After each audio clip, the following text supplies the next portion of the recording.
Assalamualaikum warahmatullahi wabarakatuh. Selamat pagi anak-anak. Hari ini kita belajar tentang tema 7, subtema 3, pembelajaran 5. Nah, sebelum kita memulai pelajaran, marilah kita berdoa terlebih dahulu agar ilmu yang kita dapatkan bisa bermanfaat. Berdoa mulai. Selesai. Hari ini kita akan belajar untuk membuat surat undangan tidak resmi dan surat undangan resmi. Jadi kalian nanti membuat surat undangan resmi dan tidak resmi ya. Yang kedua adalah kita akan mempelajari peristiwa pengembunan.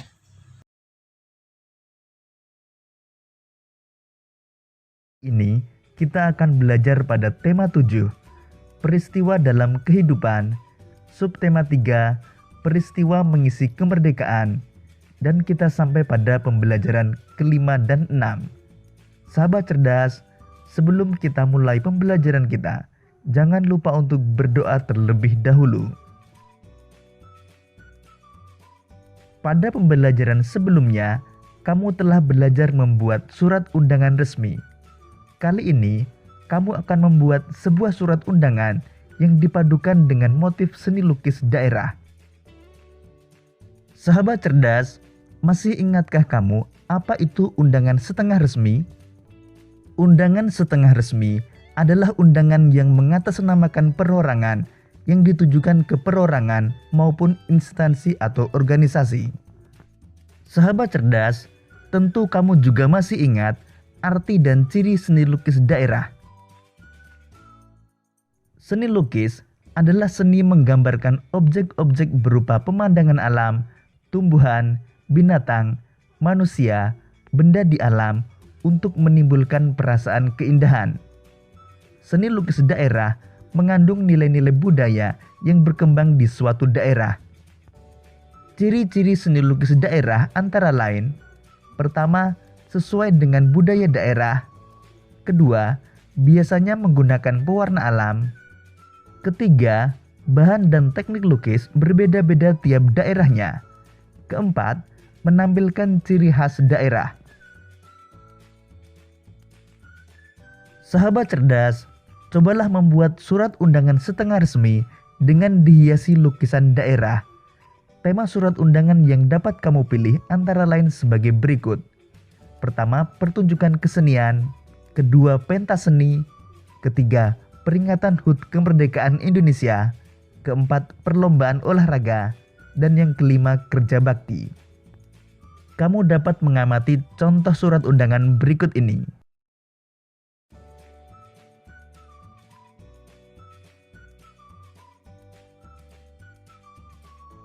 Sahabat cerdas, pernahkah kamu mengalami peristiwa berikut ini?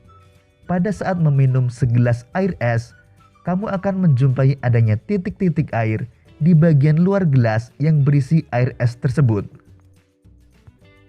Tahukah kamu bahwa titik-titik air tersebut terjadi karena adanya peristiwa pengembunan udara yang berada di sekitar tempat es tersebut? Masih ingatkah kalian apa itu pengembunan?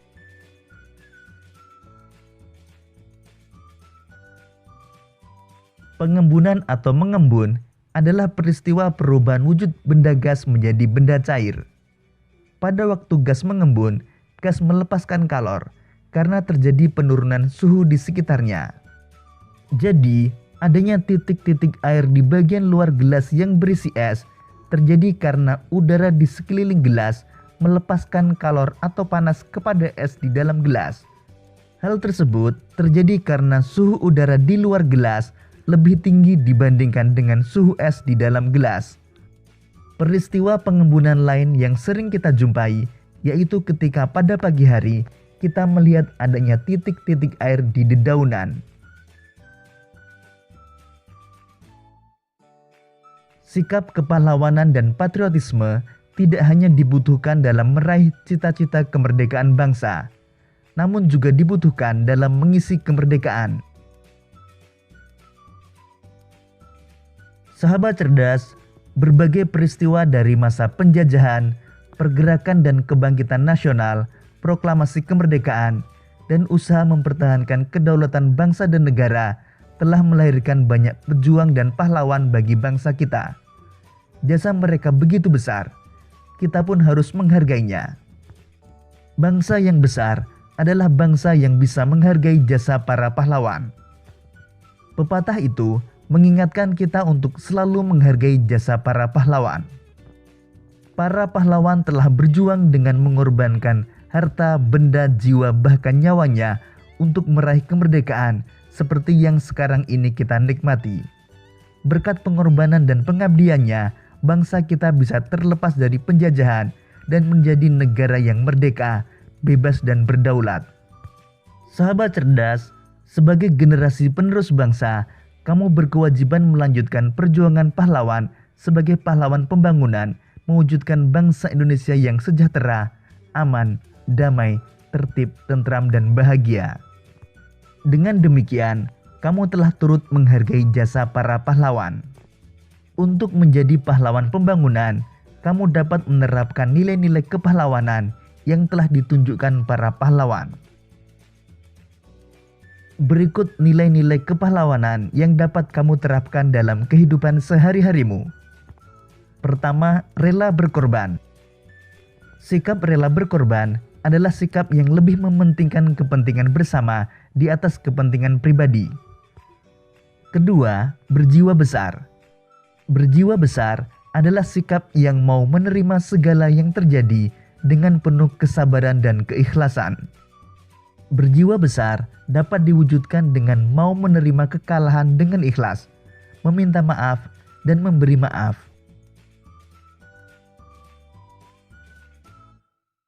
Sahabat cerdas, berdasarkan penjelasan tersebut, cara yang dapat kita lakukan untuk menghargai jasa pahlawan antara lain, lebih mementingkan kepentingan bersama di atas kepentingan pribadi, peduli kepada orang lain, mengisi kemerdekaan dengan belajar yang giat dan bekerja sungguh-sungguh, serta mengembangkan perilaku rela berkorban.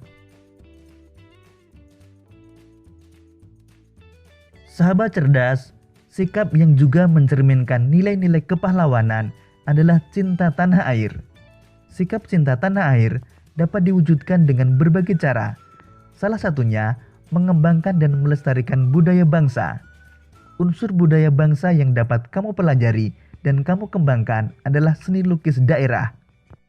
Sekarang buatlah karya seni lukis daerah berupa gambar kesenian yang berasal dari suku bangsa atau daerahmu sendiri. Sebagai contoh, kamu dapat mengamati gambar-gambar berikut ini.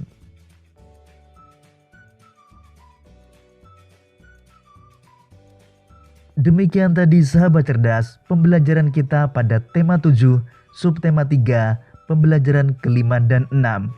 Untuk menguji pemahamanmu, kamu dapat mengerjakan latihan soal yang terdapat pada deskripsi video ini. Sampai jumpa pada pembelajaran berikutnya. Tetap semangat dan selamat belajar.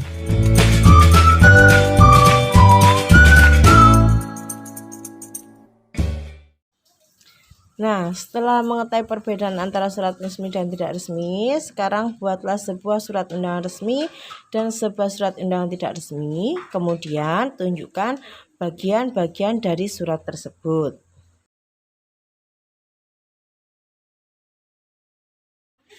Pernahkah kamu mengalami peristiwa berikut ini? Saat minum air es, kamu akan menjumpai adanya titik-titik air di dinding tempat air es tersebut. Tahukah kamu bahwa titik-titik air tersebut terjadi karena adanya peristiwa pengembunan udara yang berada di sekitar tempat es tersebut? Udara mengalami peristiwa pengembunan karena udara di sekeliling gelas atau plastik tersebut melepaskan kalor atau panas kepada es di dalam wadahnya. Hal tersebut karena suhu udara di luar gelas atau plastik lebih besar atau lebih tinggi dibandingkan dengan suhu es dalam gelas atau plastik. Peristiwa pengembunan lain yang sering kita jumpai yaitu ketika pada pagi hari kita melihat ada titik-titik air di dedaunan. Sekitar rumah kita pun basah. Air sering menetes dari atas genteng. Titik-titik air tersebut merupakan embun yang berasal dari uap air yang mengembun menjadi titik-titik air.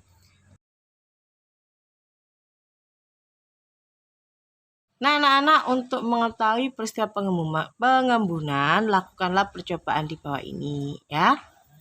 Nah, kemudian jawablah soal berikut ini, ditulis di buku tulis ya.